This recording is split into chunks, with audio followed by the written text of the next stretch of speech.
Hello hello hello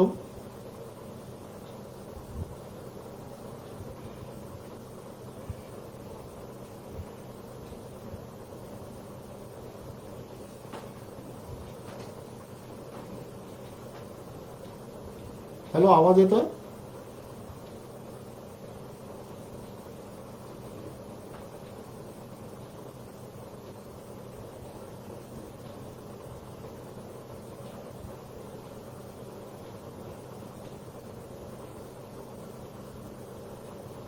hello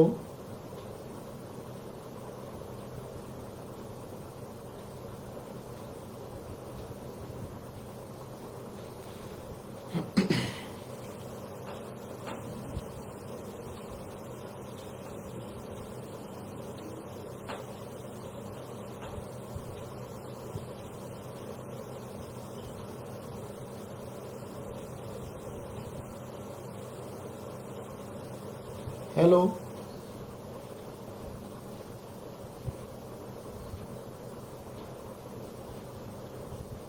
आवाज येतोय?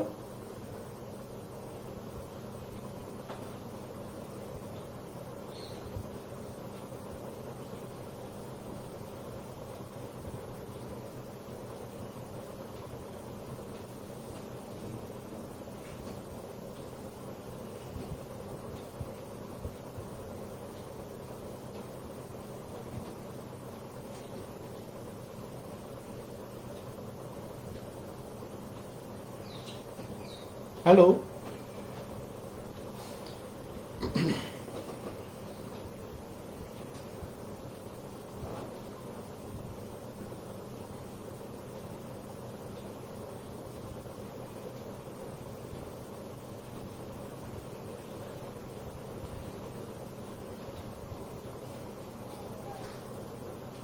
Hello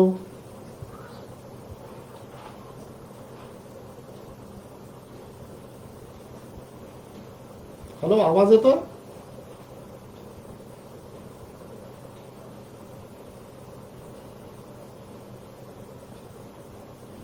नमस्कार.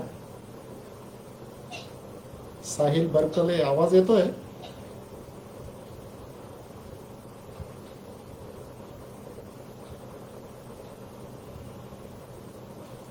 आवाज येतोय Sahil Berkeley?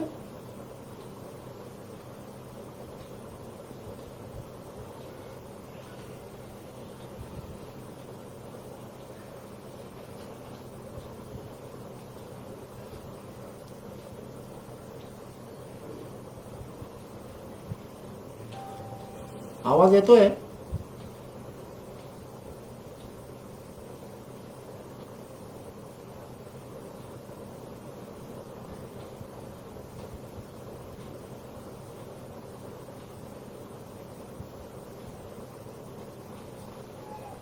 Hello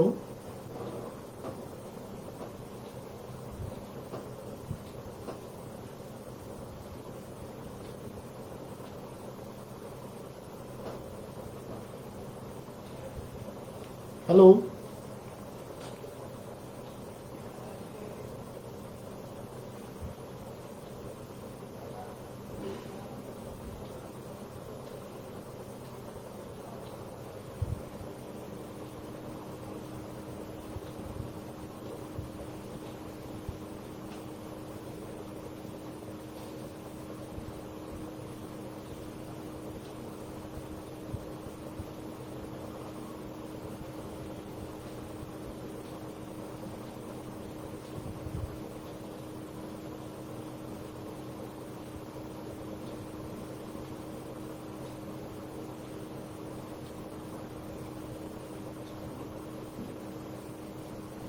hello hello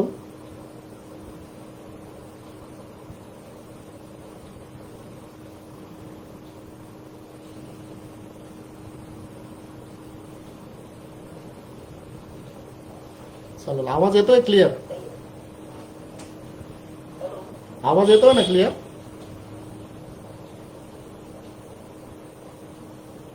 चालेल, आपण चालू करूया. करेक्ट 6 वाजलेत.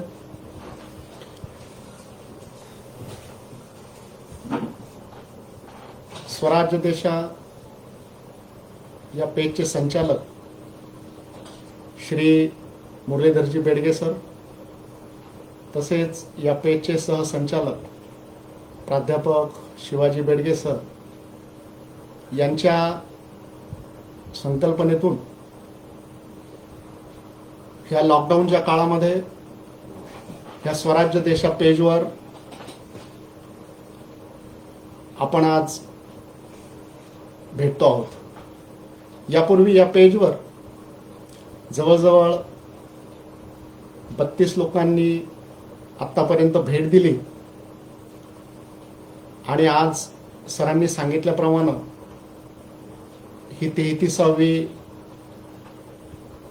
जी विचार मालिका आहे, तर ही 33वी विचार मालिका घेऊन मी आज तुमच्या समोर येतो। मित्रांनो, गेले 4 महिने जवळजवळ आपण सर्वजण ह्या लॉकडाऊनच्या काळामध्ये घरामध्ये आहोत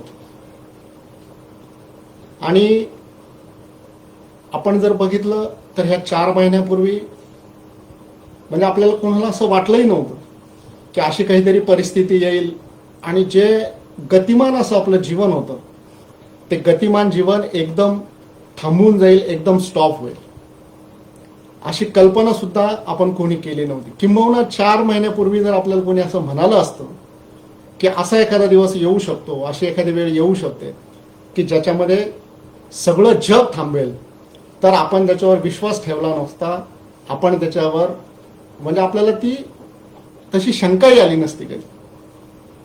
परंतु ते प्रत्यक्षात घडलं आणि 4 महिन्यापासून सगळं जग थांबलेलं आपण बघतोय। ह्या 4 महिन्यापूर्वी जर आपण बघितलं थोडंसं, ह्या 4 महिन्याचा तर विषय आता सोडून द्या, पण 4 महिन्यापूर्वी जर आपण थोडंसं बघितलं तर एका बाजूला मानवी जीवनामध्ये सगळ्या मूलभूत गरजाची पूर्तता होत असताना दुसऱ्या बाजूला मात्र मानवी जीवनामध्ये नैराश्य, अस्वस्थता, वैफल्यग्रस्तता, आगतिकता यासारख्या नकारात्मक भावभावनांचं काहूर माजलेलं आपल्याला दिसतं। 4 महिन्यापासून तर आपण घरातच आहे, पण आपण 4 महिन्यापूर्वीचा जर विचार केला आणि त्यावेळेस आपण जर विचार केला तर आपल्या लक्षात आहे की आपल्याकडं गाडी होती, आपल्याकडं बंगला होता, आपल्याकडं घर होतं, आपल्याकडं संसार होता, तरी देखील जीवनामध्ये सुख नव्हतं, जीवनामध्ये आनंद नव्हता। सगळं काही जवळ असूनही माणूस माणसं एकमेकांच्या हृदयापासून दूर गेलेले आपल्याला दिसत होते। ते म्हणतात ना की ती एक मला वाटतं प्रसन्न गायकवाड म्हणून एक जण आहे, तर त्यांची एक हे आहे गझल आहे, तर त्या गझलेच्या ओळी अशा होत्या की भ्रमणध्वनीचे उंच मनोरे सभोवता आली, या हृदयाची त्या हृदयाला रेंज नाही। अशा पद्धतीनं सगळीकडे पण भ्रमणध्वनीचे मनोरे आहेत, सगळ्या भौतिक सुविधा आहेत, पण माणसाच्या हृदयाची दुसऱ्या माणसाच्या हृदयाला रेंज नाही। म्हणजे इतका माणूस एकमेकांच्या हृदयापासून दूर गेलेला आपल्याला दिसतो। मग माणूस माणसापासून दूर गेला की एकाकी न रमत, म्हणजे माणसाला माणसामध्ये राहूनच आनंद मिळू शकतो। आणि सगळ्यात महत्वाची गोष्ट हीच झाली, आपलं मानसिक स्वास्थ्य बिघडण्याचं जर सगळ्यात मोठं कारण कुठलं असेल तर ते कारण म्हणजे माणूस माणसापासून दूर गेला। माणूस त्याच्या हृदयात, एक माणूस दुसऱ्या माणसाच्या हृदयापासून दूर गेला आणि त्याला कारण भौतिक सुविधा मिळवण्याच्या नादामध्ये आपण इतकं गुरफटून गेलो की अजून श्रीमंत होण्याच्या नादात, अधिकाधिक श्रीमंत होण्याच्या नादामध्ये कुठल्या भयान जंगलामध्ये आपण प्रवास करत आहोत याचा पत्ताच लागणार नाही, इतका बोथट वर्तमान आपण त्या काळामध्ये जगत होतो। आणि मग आपलं मनस्वास्थ्य त्याच्यामुळे बिघडून गेलेलं आपल्याला दिसतं। मग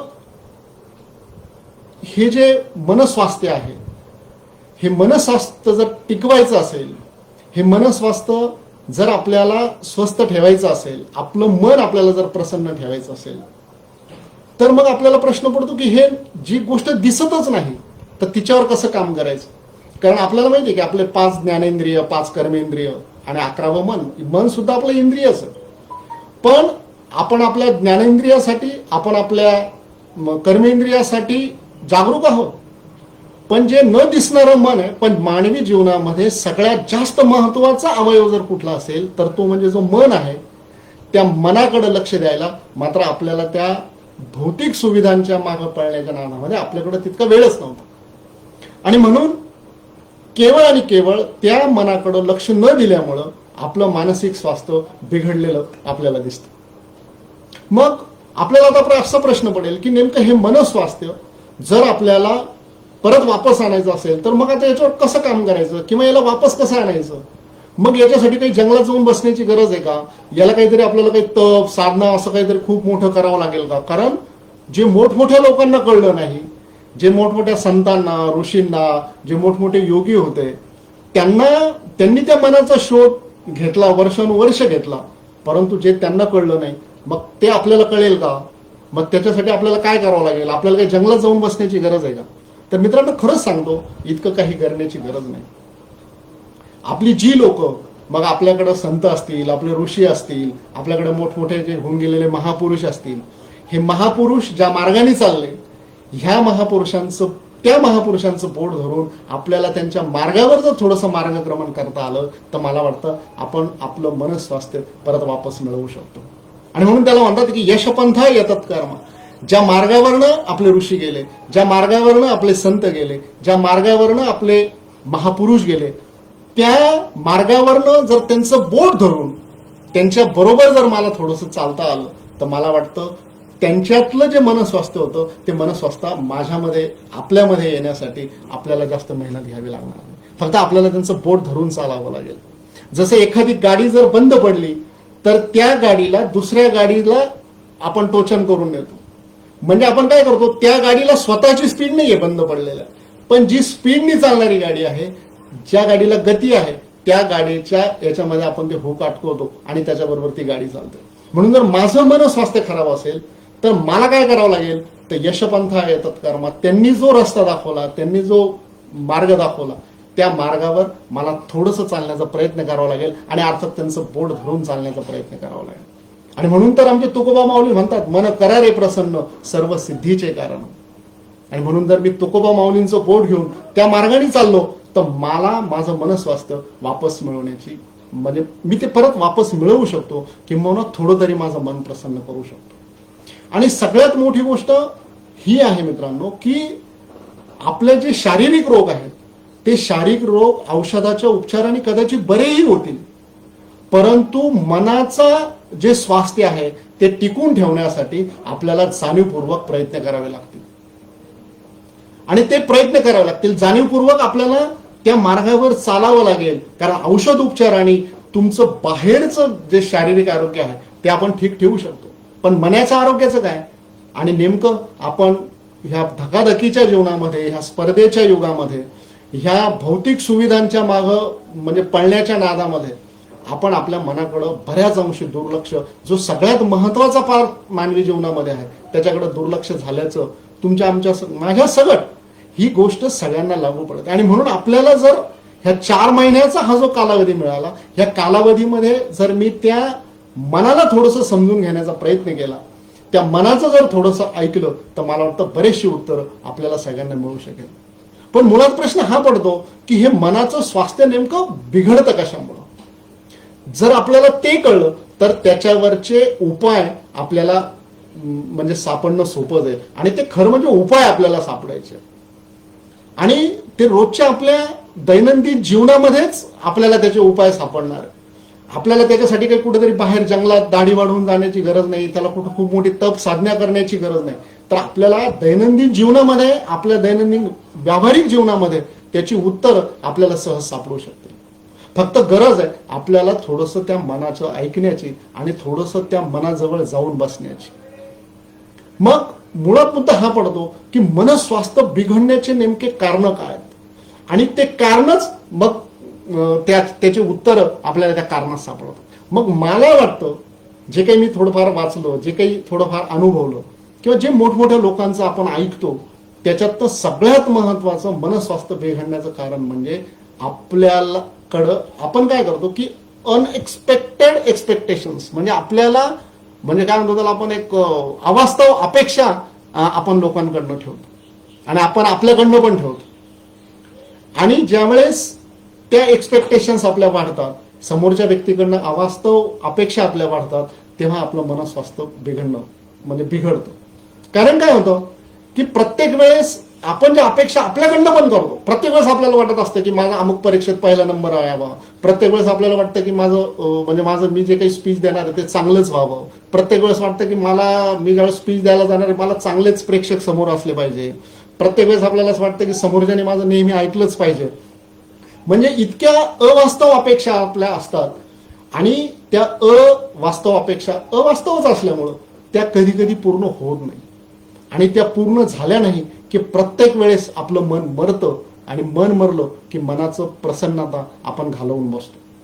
म्हणून मनाला जर प्रसन्न करायचं असेल, मनाला जर आनंदी ठेवायचं असेल, तर आपल्याला ज्या अपेक्षा आहे, अवास्तव अपेक्षा आहेत, त्या अवास्तव अपेक्षा आपल्याला कमी कराव्या लागतील.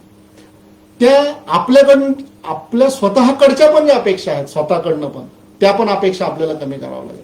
शेवटी आपण काय करू शकतो की प्रयत्न करणं. एखादी परिस्थिती आपण बदलू नाही शकत. आता उदाहरणार्थ ही सध्याचीच परिस्थिती आहे, ही परिस्थिती आपण बदलू नाही शकत, परंतु ह्या परिस्थितीमध्ये नेमकं मी स्वतः सुरक्षित कसं राहायचं आणि मी दुसऱ्याला पण सुरक्षित कसं ठेवायचं, हे जे विदिन कंट्रोल म्हणजे आपल्या हातामधली जी गोष्ट आहे, जी आपल्या कंट्रोल मधली आहे, तिच्यावर जर आपण काम केलं तर मला वाटतं की आपण त्या ज्या विदिन कंट्रोल जर आपण काम करायला लागलो तर आपल्याकडनं पण अपेक्षा ज्या आपल्या आहेत तर त्या आपल्या अपेक्षा आपण कमी करू शकतो. म्हणजे ज्या गोष्टी आपल्या हातात आहेत, ज्या गोष्टी आपल्या हातातल्या आहेत त्याच्यावर आपण काम केलं की मग दुसऱ्याकडनं अपेक्षा करण्याची आपल्याला गरज राहत नाही. आणि एकदा ती हळूहळू आपल्या मनाची वृत्ती तयार होत गेली की समोरच्या व्यक्तीने आपल्याला रिस्पॉन्स दिला तरी चांगली गोष्ट, नाही दिला तरी चांगली गोष्ट, माझ्या मनाचं झालं तर चांगलंच, जर माझ्या मनाचं नाही झालं तर देवाच्या मनाचं झालं, हा पॉझिटिव्ह विचार करण्याचा, हा सकारात्मक विचार करण्याची सवय आपल्या मनाला लागते. आणि म्हणून अवास्तव अपेक्षा जितक्या कमी तितक्या आपल्या मनाची प्रसन्नता अधिक, हे साधं आणि सरळ त्याचं समीकरण आहे. म्हणून मला जर माझ्या मनाची प्रसन्नता ही सातत्यपूर्वक टिकून ठेवायची असेल तर मला समोरच्या व्यक्तीकडनं आणि माझ्या स्वतःकडनं पण मी ज्या अवास्तव अपेक्षा करतो त्या अवास्तव अपेक्षा आपल्याला कमी कराव्या लागतील. तर पहिली समस्या जी आहे ती हीच आहे की अवास्तव अपेक्षा आपल्याला कमी करणं आहे. आणि त्या कमी कशी करायची, तर ज्या गोष्टी माझ्या हातामध्ये नाही त्याच्यावर मी किती जरी विचार केला तरी मी ती समोरच्याला मी आज किती जरी चांगलं आवडण्याचा प्रयत्न त्याला काम करत राहिलो पण त्याला जर ते आवडतच नसेल तर प्रत्येक वेळेस त्याला ते आवडलं पाहिजे, त्याने माझं ऐकलंच पाहिजे, त्याने मी सांगितल्यासारखं केलंच पाहिजे, हे ज्यावेळेस आपण प्रत्येक वेळेस करायला लागू त्यावेळेस तो सुद्धा जिद्दीला पेटेल आणि आपलं मन पण ते जिद्दीला पेटेल. मग आपल्याला ती सवय लागून जाईल आणि ती सवय लागली की मन आपलं प्रत्येक वेळेस दुःखी होईल आणि दुःखी मन कधीही प्रसन्न राहू शकत नाही. म्हणून स्वतःकडून असलेल्या आपल्या अवास्तव अपेक्षा आणि समोरच्याकडनं असलेल्या अवास्तव अपेक्षा आपण ह्या कमी करू शकतो आणि त्यांनी मनाची प्रसन्नता येऊ शकते. दुसरं आहे इंट्रोस्पेक्शन, म्हणजे स्वतःचं आत्मपरीक्षण आपण करायला पाहिजे. बऱ्याच वेळेस काय होतं की आपण दुसऱ्यांनी ह्या परिस्थितीत कसं वागायला पाहिजे याचा विचार करतो, दुसऱ्याची काय चूक झाली याचा विचार करतो आणि प्रत्येक वेळेस आपण आपल्याकडनं झालेल्या चुकीला आपण दुसऱ्याला दोषी ठेवत असतो. हे म्हणजे आपण आपल्या काय म्हणतो बुद्धीनी, आपण आपल्या लॉजिकनी हे समोरच्याला पटवून कदाचित देत पण असतो, पण आपल्या मनाला मात्र आपण फसवू शकत नाही, ही आपण गोष्ट लक्षात ठेवली पाहिजे. म्हणजे शेवटी काय होतं की जोपर्यंत मी माझं स्वतःचं आत्मपरीक्षण करणार नाही, जोपर्यंत माझं स्वतःचं इंट्रोस्पेक्शन मी करणार नाही, नेमकी माझी चूक कशामुळे झाली, नेमकी माझ्यामध्ये असलेले मायनस पॉईंट काय आहेत, नेमक्या माझ्यामध्ये असलेल्या उणिवा काय आहेत, नेमके माझ्यामध्ये असलेल्या नकारात्मक गोष्टी कोणत्या आहेत, याचा जोपर्यंत मी विचार करणार नाही तोपर्यंत मी माझ्यावर आलेल्या परिस्थितीला प्रत्येक वेळेस दुसऱ्याला जबाबदार धरेल.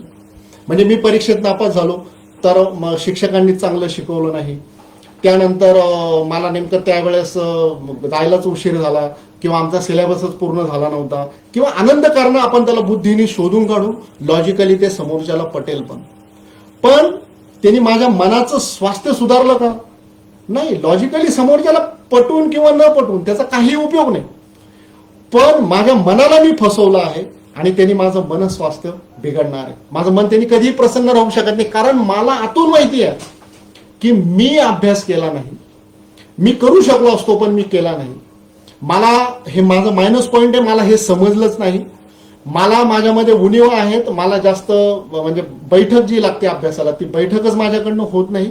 या माझ्यामध्ये असलेल्या उणीवांचं जोपर्यंत आपण आत्मपरीक्षण करणार नाही तोपर्यंत आपण आपल्या मनाला फसवत राहू, आणि जोपर्यंत आपण आपल्या मनाला फसवतो तोपर्यंत ते आतलं मन जे असतं ते आपल्याला खात असतं, आणि म्हणजे गिल्टी फिलिंग आपल्याला आतून स्वतःला असते. आणि जोपर्यंत आपल्याला गिल्टी फिलिंग आहे तोपर्यंत आपल्या मनाचं स्वास्थ्य कधीही सुधरू शकणार नाही. म्हणून पहिली गोष्ट म्हणजे अवास्तव अपेक्षा ज्या आहेत, आपल्या एक्सपेक्टेशन्स, त्या आपल्याला कमी करणं आवश्यक आहे. दुसरी गोष्ट आहे आपलं स्वतःचं आत्मपरीक्षण करणं आपल्याला गरजेचं आहे. तर हे आत्मपरीक्षण जोपर्यंत आपण करणार नाही तोपर्यंत आपण आपल्या मनाला असंच फसवत राहू. म्हणून ह्या ठिकाणी सॉक्रेटिस एक सुंदर वाक्य आहे, life unexamined is not worth living. म्हणजे ज्या आयुष्याचं किंवा ज्या जीवनाचं आपण परीक्षण करत नाही किंवा त्याला आपण तपासून बघत नाही ते जीवन जगण्याच्याच लायकीचं नाही, असं सुप्रसिद्ध तत्ववेत्ता सॉक्रेटिस सांगतो. Life unexamined is not worth living, हे त्याचं एक सुंदर वाक्य आहे. आणि त्याच्या बऱ्याचशा पुस्तकांवर सुद्धा ते वाक्य सॉक्रेटिसचे लिहिलेलं असतं. म्हणजे वेळोवेळी आपण आपल्या जीवनाचं आत्मपरीक्षण करणं, स्वतःचं इंट्रोस्पेक्शन करणं हे अतिशय गरजेचं आहे. आणि जोपर्यंत आपण आपल्या मनाला ती शिकवण देत नाही की यस मला ही अमुक गोष्ट जमली नाही, ओके ॲग्री, पण कारण काय, तर आपल्या अपयशाचं कारण आपल्या अपुऱ्या तयारीमधनं शोधणं ही सवय जर मनाला लागली तर मला वाटतं आपलं मनाचं स्वास्थ्य अधिक चांगलं मजबूत होऊ शकतं आणि ते आपलं मन प्रसन्न होऊ शकतं. कारण गिल्टी फिलिंग ठेवून जर आपण प्रत्येक वेळेस समाजामध्ये जगत असू तर आपलं मन कदापिही प्रसन्न राहणार नाही.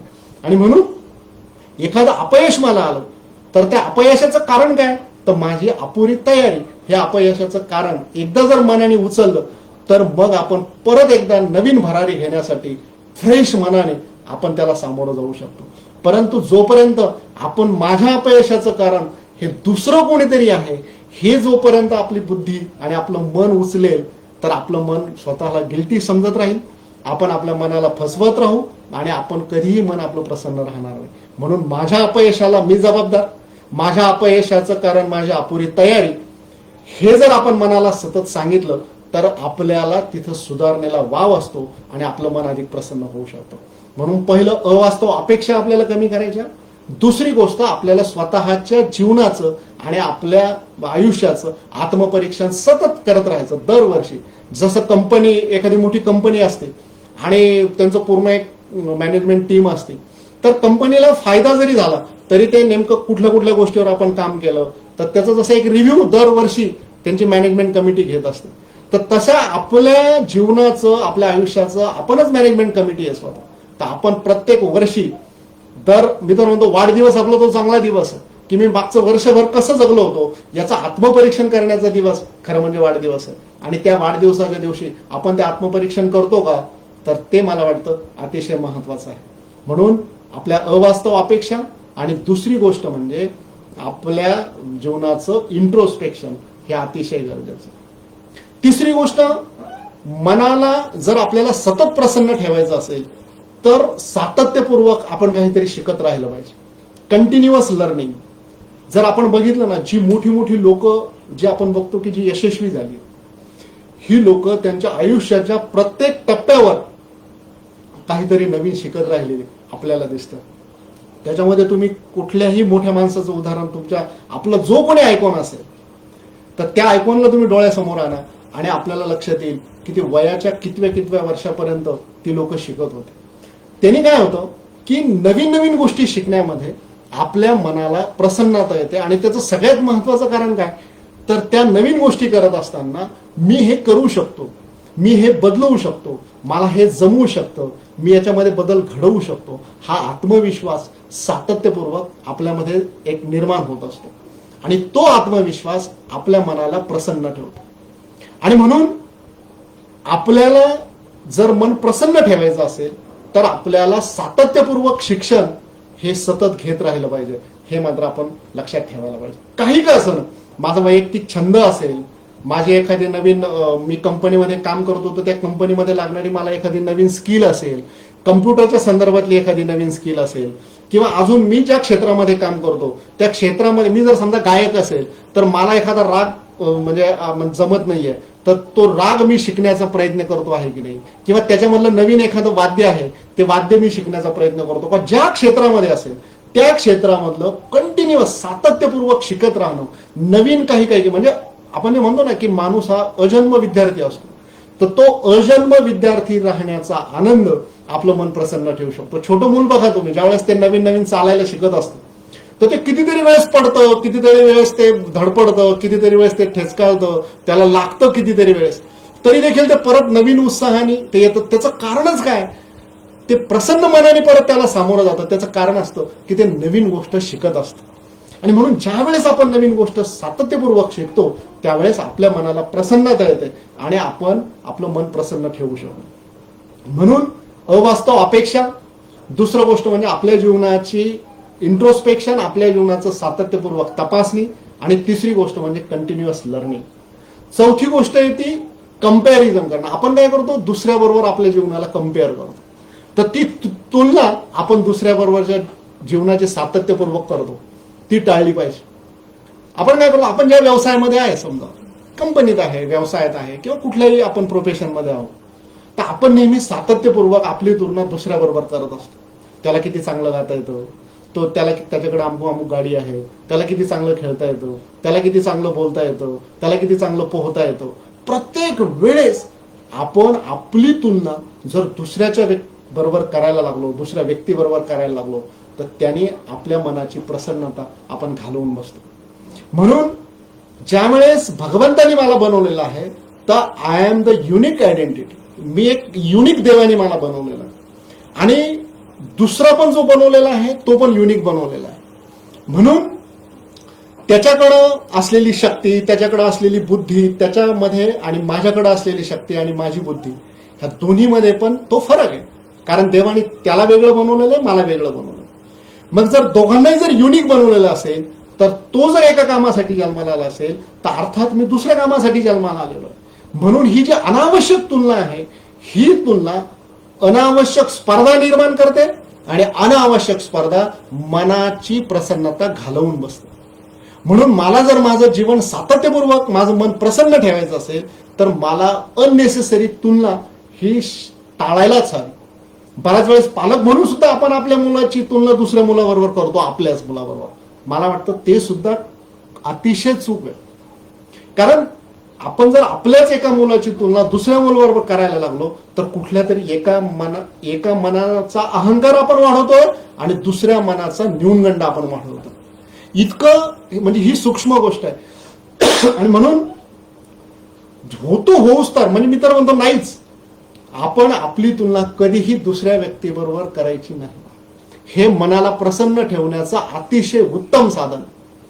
एवढं जर आपण केलं, ती जर अनावश्यक तुलना टाळली तर आपलं मन आपण सातत्यपूर्वक प्रसन्न ठेवू शकतो. म्हणून तुलना जर करायचीच असेल तर तुलना कोणाबरोबर करायची की देवा मला तू युनिक बनवलेलं आहे, मला जगाला कोणाची गरज आहे की नाही मला माहित नाही, पण तुला माझी गरज आहे. म्हणून तू मला बनवलेलं आहेस, तू मला जिवंत ठेवलेलं आहेस, तू माझं श्वासोश्वास चालवतो आहे. आणि म्हणून मला जर तुलनाच करायची असेल तर मी तुलना डायरेक्ट तुझ्या बरोबर करेल. कारण ओम पूर्णमद पूर्णमिदं पूर्णात् पूर्णमुदच्यते पूर्णस्य पूर्णमादाय पूर्णमेवावशिष्यते. तू पूर्णमिद आहे तर मी अपूर्ण का होईना पण मी तुझाच अंश आहे, म्हणून मी तुझ्या सारखाच आहे आणि मला तुझंच व्हायचं आहे. जर तुलनाच करायची असेल तर मग छोट्या मोठ्या बरोबर कशाला करायची, डायरेक्ट मोठ्या बरोबरच करायची की ओम पूर्णमद पूर्णमिदं. जर पूर्ण असेल तर मी छोटा का होईना अपूर्ण आहे पण मी तुझा आहे. ही जर हा मंत्र जर आपण सकाळी रोज म्हटला की देवा तू पूर्ण आहेस आणि मी अपूर्ण पूर्ण आहे, ओम पूर्णमद पूर्णमिदं, तर अनावश्यक व्यक्तींबरोबरची तुलना टाळण्यासाठी आणि मला जर स्वतःला प्रसन्न ठेवायचं असेल तर माझी तुलना मी दुसऱ्याबरोबर करणार नाही. कारण देवाने मला वैयक्तिक आयडेंटिटी दिलेली आहे, देवाने मला युनिक बनवलेलं आहे, निसर्गाने मला माझ्यामध्ये त्या शक्ती ज्या दुसऱ्यामध्ये भरलेल्या आहे माझ्यामध्ये वेगळ्या कामासाठी वेगळ्या शक्ती भरलेल्या असतील. तर तो जो क्षमतांचा अमृत कलश निसर्गाने मला दिलेला आहे तर त्या अमृत कलशाची झाकणं मला फक्त उघडायची गरज आहे. त्यामुळे मला दुसऱ्याबरोबर तुलना करण्याची गरज नाही. मी जर मला दिलेल्या क्षमतांचा अमृत त्या कलशाचं झाकण उघडलं तर माझं मन अधिक प्रसन्न होईल आणि भगवंताला सुद्धा आनंद होईल की मी दिलेल्या क्षमता यांनी पूर्ण वापरल्या आणि त्यांनी आपल्या मनाला प्रसन्नता येईल. म्हणून अनावश्यक अपेक्षा, दुसरी गोष्ट म्हणजे आपलं जीवनाचं आत्मपरीक्षण, तिसरी गोष्ट कंटिन्युअस लर्निंग आणि चौथी गोष्ट म्हणजे अनावश्यक तुलना. ह्या 4 गोष्टी आपण टाळल्या पाहिजे. त्यामध्ये 5वी गोष्ट आहे आणि ती सगळ्यात महत्वाची गोष्ट आहे ती म्हणजे भीती.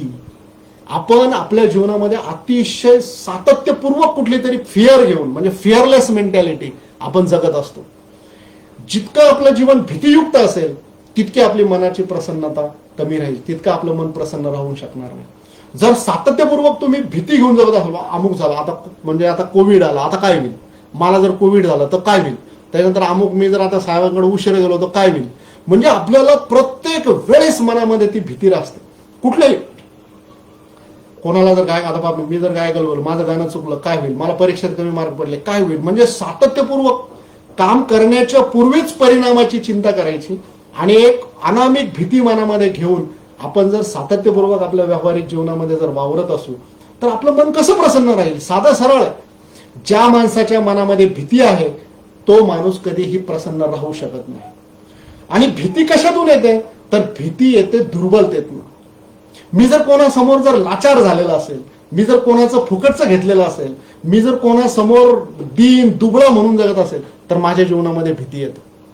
आणि म्हणून जर मला निर्भय बनायचं असेल तर मला कोणासमोरही लाचार होता कामा नये. माझ्यामध्ये निर्भयता त्याच वेळेस होऊ शकते की ज्यावेळेस मी कोणाचं फुकट खाल्लेलं नाहीये, ज्यावेळेस मी कोणाचंही फुकट घेतलेलं नाहीये त्यावेळेस माझ्या जीवनामध्ये निर्भयता येऊ शकते. आणि म्हणूनच त्याला गीता सांगते अभयम सत्वसंशुद्धी ज्ञान योगो व्यवस्थिता. माणसाच्या जीवनामध्ये जर निर्भयता आणायची असेल तर त्याला कोणासमोरही लाचार होता कामा नये. आणि जर मला मागायचंच असेल तर मी कुठलं पण असं अन्नपण्णू सगळं नाही मागणार. मला कोण देऊ शकतं, अरे जे माझ्याकडे मागायला येतात त्यांना मी मागून काय उपयोग आहे. मागायचंच असेल तर मी त्या समर्थाकडे मागेल, मागायचं असेल तर जो समर्थ भगवंत आहे त्याच्याकडे मी मागेल. आणि म्हणून तर आमचे समर्थ रामदास स्वामी म्हणतात आम्ही काय कुणाचे खातो श्री राम आम्हाला देतो. ही जी खुमारी आहे जीवनामध्ये असलेल्या विचारांची, ही खुमारी माणसाच्या जीवनामध्ये निर्भयता निर्माण करते. आणि म्हणून मी जितका निर्भय असेल तितकं माझं मन प्रसन्न राहील. आणि म्हणून मला जर जीवनामध्ये निर्भयता आणायची असेल तर मला आपल्या ऋषीमुनींनी सांगितलेल्या, आपल्या संतांनी सांगितलेल्या, आपल्या महापुरुषांनी सांगितलेल्या मार्गावरनं त्यांचं पोट धरून चालावं लागेल, जे आपण सुरुवातीलाच बघितलं. आणि म्हणून असं निर्भययुक्त जीवनच माणसाच्या मनाला प्रसन्न ठेवू शकतो. एखाद्या माणसाने जर अपराध केलेला असेल ना, एका माणसाने जर गुन्हा केलेला असेल ना तर तो कधीच असा म्हणजे हे नाही राहत, असा म्हणजे तो कधी भिलेला असतो, तो निर्भय नाही राहत. त्याच्या मनामध्ये सतत एक भीती असते. आपण जर एखादी चुकी करून गेलेलो असेल ना तर आपल्याला सतत भीती वाटते की यार आपण नेमकं आता हे केलेलं नाहीये तर आता आपल्याला काहीतरी होणार, म्हणजे सतत एक मनामध्ये एक ते आतून चालू असतं आणि मग त्यांनी मन प्रसन्न राहत नाही. जर मन प्रसन्न नसेल तर तुमच्या समोर कितीही पाची पकवानाचं ताट ठेवा तुम्हाला त्याची चव लागणार नाही. अगदी तसंच आहे. आपलं जेवण जर आतून घाबरलेलं असेल, आपण जर आतून भिलेलो असेल तर आपल्या समोर कितीही चांगलं काही असेल, कितीही चांगला विचार चालू असेल, कितीही चांगला पिक्चर चालू असेल, कितीही चांगलं गाणं चालू असेल, तर आपल्याला किती चांगला निसर्ग असेल, किती चांगला पाऊस पडत असेल तर आपल्याला त्याचा मनमोकळा आनंद घेता येणार नाही.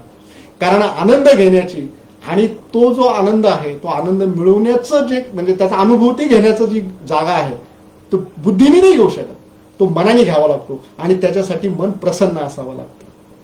म्हणून माझ्या जीवनामध्ये जर प्रसन्नता ठेवायची असेल, माझ्या जीवनामध्ये जर आनंद ठेवायचा असेल, माझ्या मनाला जर आनंदी ठेवायचं असेल तर मला ह्या 5 गोष्टीवर काम करावं लागेल. एक पहिली गोष्ट म्हणजे जशी आपण सुरुवातीला बघितली की अनावश्यक ज्या आपल्या अपेक्षा आहेत इतरांकडनं आणि आपल्या स्वतःकडनं त्या आपल्याला टाळायला लागतील. दुसरं म्हणजे आपल्या जीवनाचं आत्मपरीक्षण आपल्याला करावं लागेल सातत्यपूर्वक. तिसरी गोष्ट म्हणजे आपल्याला कंटिन्युअस लर्निंग म्हणजे सातत्यपूर्वक शिक्षण आपल्याला घ्यावं लागेल. चौथी गोष्ट म्हणजे आपल्याला अनावश्यक तुलना आपण जी करतो दुसऱ्यांबरोबर ती आपल्याला टाळावी लागेल. आणि चौथी गोष्ट म्हणजे आपल्याला निर्भय बनावं लागेल. मी जर निर्भय झालो तर मला मनाची प्रसन्नता मी टिकवून ठेवू शकतो. आणि म्हणून निर्भय बनण्यासाठी आपण जो समर्थ आहे त्याच्याकडे शक्ती मागायची की देवा मला माझ्या जीवनामध्ये 2 गोष्टी कमी दिल्या तर चालतील पण मला निर्भय बनव. मला कोणाचीही फुकटची न घेण्याची सवय मला लावू नकोस. मला स्वतःच्या हिमतीने मी ते कमेल आणि मागायचंच असेल तुला तर मी तुला मागेल कारण तू समर्थ आहे, तू मला देऊ शकतोस. ते म्हणतात ना एक कवितेच्या ओळी आहे त्या की जे मागतात शक्ती आभाळ पेलण्याची देतो त्यास देव. जे मागतात शक्ती आभाळ पेलण्याची देतो त्यास देव उंची हिमालयाची. जे शक्ती आभाळ पेलण्याची भगवंताकडे मागतात ना तर भगवंत त्यांना आभाळाची हिमालयाची उंची पण देतो. म्हणून मागायचं जर असेल तर भगवंताकडेच मागायचं. आणि म्हणून मित्रांनो आमच्या तुकोबा माऊलींनी जे सांगितलं की मन करारे प्रसन्न सर्व सिद्धीचे कारण हे अगदी खरं आहे. मला जर माझ्या प्रत्येक गोष्टीमध्ये जर मला यश मिळवायचं असेल तर माझं मन प्रसन्न असणं गरजेचं आहे. म्हणून तर आमचे समर्थ रामदास म्हणतात मना सज्जना योग तुझा घडावा तुझे कारणी देह माझा पडावा. माझ्या मनाला सज्जनांचा योग म्हणजे त्यांचा सहवास मला तो घडला पाहिजे. आणि भगवान श्रीकृष्ण सुद्धा आमच्या भगवद्गीतेमध्ये सांगतात मन एव मनुष्यानाम म्हणजे माणसाचं मनच खरं म्हणजे मनुष्य असतो. मन एव मनुष्यानाम माणसाच्या जीवनाचं सगळ्यात महत्वाचं स्थान कुठलं असेल तर ते मन आहे. आणि म्हणून ह्या सगळ्या भौतिक परिस्थितीमध्ये ह्या सगळ्या भौतिक परिस्थितीच्या मागं लागत असताना आपण नेमकं जे महत्वाचं आपल्या जीवनामधलं स्थान आहे त्या मनाचं ते स्थानच आपण विसरून बसलेलो. आणि म्हणून ते दिसत जरी नसलं तरी आपल्या जीवनामध्ये मिळणाऱ्या बऱ्याचशा गोष्टी ह्या मनावर अवलंबून असतात. आपल्याला तो काय नाव मला त्या तत्वज्ञाचं नाव आठवलं तर तो तत्वज्ञ सांगतो की माणसाच्या जीवनामध्ये जे त्याला यश मिळतं त्या यशामध्ये त्याच्या प्रयत्नाचा वाटा हा 30% असतो आणि त्याच्या मनाच्या ताकदीचा वाटा हा 70% असतो. ही याच्यावरनं तुम्ही लक्षात घ्या की मनाची ताकद किती मोठी आहे. एक म्हणजे छोटंसं मनाचं उदाहरण आपण घेऊया. शिवकालीन उदाहरण ते मनाचं आहे. आपल्याला सगळ्यांना माहिती आहे की हिरकणी गडा उतरून खाली आली. हे आपल्याला सगळ्यांनी इतिहासामध्ये आपण ऐकलेलं आहे. तुम्ही विचार करा जर हिरकणी त्या गडावर गेली आणि एवढा मोठा तो कडा खाली उतरून यायचं जर एखादा म्हणजे बुद्धीने विचार करणारा माणूस जर असता तर त्यांनी पहिले ते बघितलं असतं आपली क्षमता किती आपली कॅपॅसिटी किती चालण्याची बुद्धी ती विचार करत बसली असते. पण तिने तिच्या मनाची शक्ती जागृत केली आणि फक्त एकच की माझा मुलगा खाली आहे आणि मला त्याला भेटायला जायचंय बस. बाकी तो किती उंच आहे आणि मी चढू शकेल की नाही उतरू शकेल की नाही हा विचारच तिच्या डोक्यामध्ये आला नाही. मनाच्या शक्तीनं अशक्य असं काम सुद्धा हिरकणीने करून दाखवलं. मग विचार करा त्या मनाची ताकद किती असेल. हे साधा आणि सिंपल आपण अशा बऱ्याचशा गोष्टी बघतो समाजामध्ये की ज्या मनाच्या ताकदीनं पूर्ण झालेल्या आपल्याला दिसतात आणि त्या कधी पूर्ण होऊ शकतात ज्यावेळेस आपलं मन खरं प्रसन्न राहील आणि ती मनाची ताकद ज्यावेळेस आपण ओळखू. मनाची ताकद मन प्रसन्न असल्यानंतरच आपल्याला मनाची ताकद कळते. प्रत्येक वेळेस दुःखी असणारं मन प्रत्येक वेळेस काहीतरी चिंता करत असलेलं मन प्रत्येक वेळेस काळजीत असलेलं मन हे कधी प्रसन्न राहू शकत नाही आणि ते योग्य डिसिजन सुद्धा घेऊ शकत नाही. खरं म्हणजे डिसिजन घेण्याचं काम बुद्धीचं आहे पण बुद्धीला जर त्या मनाचा सपोर्ट असेल तर ते अजून चांगल्या प्रकारे काम करू शकते. उत्कृष्ट गणिताचं काम आपण हाताने चांगलं करू शकतो पण त्याच्याबरोबर जर आपल्या सोबतीला जर कम्प्युटर असेल तर ते काम आपण अजून चांगल्या पद्धतीने जसं करू शकतो तसं बुद्धीच्या निर्णयामध्ये जर आपल्या मनाची पण साथ जर त्याला असेल निर्णय घेताना तर तो अधिक प्रकारचा निर्णय आपण चांगला घेऊ शकतो. आणि म्हणूनच आमचे तुकोबा माऊली म्हणतात की मन करारे प्रसन्न सर्व सिद्धीचे कारण. तर मित्रांनो अशा प्रकारचं हे मन जर आपल्याला प्रसन्न करायचं असेल तर ह्या छोट्या छोट्या गोष्टी ज्या आपण याच्यामध्ये बघितल्या त्या आपण करूयात. आणि जर शक्ती मागायचीच असेल तर ती शक्ती आपण भगवंताकडे मागूयात की देवा हे मन प्रसन्न करण्यासाठी ज्या ज्या गोष्टी करायला लागतात त्याच्यासाठी लागणारी शक्ती त्याच्यासाठी लागणारी बुद्धी आणि त्याच्यासाठी लागणारं मन आम्हाला दे, एवढा आपण भगवंताकडे मागूया आणि आपला आजचा विषय पूर्ण करूया. धन्यवाद. नमस्कार.